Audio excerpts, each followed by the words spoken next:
The Genius Club with Prairie Pine. Chapter 7. Analysis. Tonight was unusually quiet.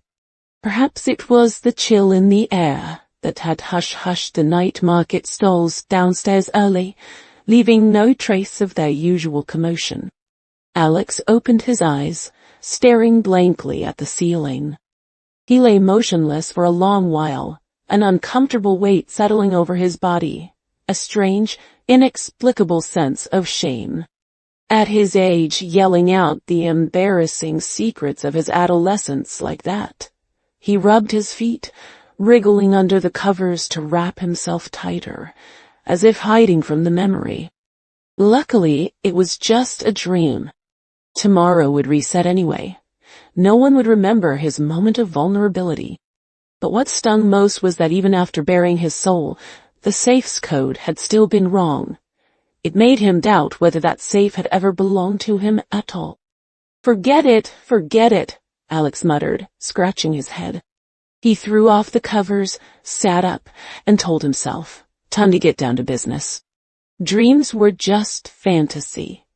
Earning a living in reality mattered more.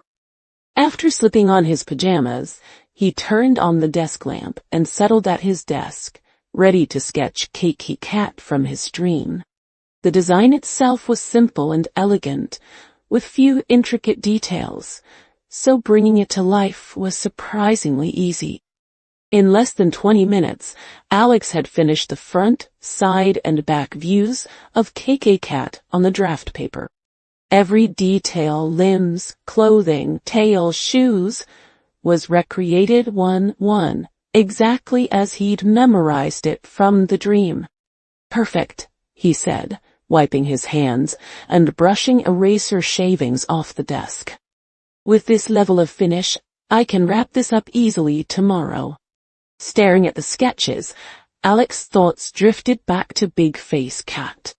After 2 nights in the dream, he'd fully pieced together the tangled grudges between Big Face Cat and the code expert CC Owl. He pulled out a blank sheet of paper and began sorting out the story line by line. Story sequence 1. Big Face Cat's daughter was murdered when she was 6. Desperate to avenge her, he needed a large sum of money. 2. The code expert CC wanted to break into the bank vault. Her sole target was Alex's safe and whatever lay inside it. 3. CC tricked Big Face Cat, lying that the bank held huge amounts of cash. The two agreed on a meeting signal and planned to team up for the heist. 4. Die. Big Face Cat had always intended to kill the others and take the money for himself. CC, meanwhile, planned to eliminate Big Face Cat once they entered the vault. With no money inside, she knew Big Face Cat would never let her go, so she had to strike first. 5. Final outcome. Big Face Cat never got his revenge money. CC never opened the safe. A total lose-lose. Alex capped his pen with a tap. And, staring at the analysis, he realized Big Face Cat and CC were just like NPCs in a video game, replaying this exact plot day after day, year after year. Their tragedy had looped countless times over the past 20-odd years, starting and ending on schedule every night, unchanged, unbroken, until he'd stumbled in. But he tapped the paper with his pen. I'm the only variable. All this time, Alex had treated his dreams like an RPG. Everyone inside was an NPC with their own stories and quests, and he could dive in freely, exploring tales, joining events, changing endings, without consequence. He could do whatever he wanted, reload infinitely, try again and again. Rarely had he ever faced a problem he couldn't solve, a quest he couldn't finish. But this time was different. It's really tough, he sighed. Too many things I don't understand. He pulled out another A4 sheet and jotted down his lingering questions. Unsolved Mysteries 1. What exactly is hidden inside the safe? 2. What is the correct code to open it? 3. Why did Cece save me? Her attitude toward me is so strange, so ambiguous. That's all for now, he murmured. The first 2 questions had no clues, no starting points. As for the third, he frowned, lost in thought. It feels like she's not seeing me for the first time, he mused. At the very least, she never tried to kill me. But then again, she didn't even know who he was. She trusted me enough to try so many codes, he added, but maybe that was just grasping at straws. His thoughts tangled into a contradictory mess, almost worthy of a literary award for irony. A yawn escaped him. Time to sleep, he decided. Don't overthink dreams. There are plenty of illogical things about them anyway. The next day, in the company conference room, a hush fell over the crowd as they stared at the sketches spread across the table, then erupted into shocked murmurs. Wait, yesterday this was just a rough draft, one colleague exclaimed. How did he turn it into full front, side, and back views overnight? The finish is incredible. It's ready for production and printing right now. Are you stupid? Another retorted. Just because Alex drew a quick sketch yesterday doesn't mean he only started designing it then. With this level of polish, he must have been secretly working on this for at least 2 months.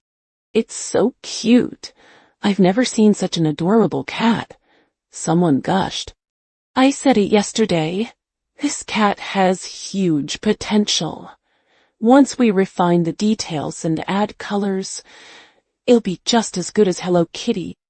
Professionally speaking, the design language is extremely avant-garde, a senior designer added. I can't imagine any girl resisting merchandise with this cat on it. Alex really is the type to surprise everyone with his talent. Usually when CEO Emma was present, everyone kept their voices down, too reserved to chat freely. But today, Alex's work was so stunning that their amazement couldn't be contained. Speed and quality alike were beyond anyone's expectations. If they didn't know better, they'd swear he plagiarized a finished design from another company. Emma herself was dressed in an all-black outfit, sharp and imposing, exuding an aura of "do not disturb." But as she leaned over to study the sketches, a gratified smile softened her features. This is an absolutely outstanding brand mascot, she said, her voice warm with approval.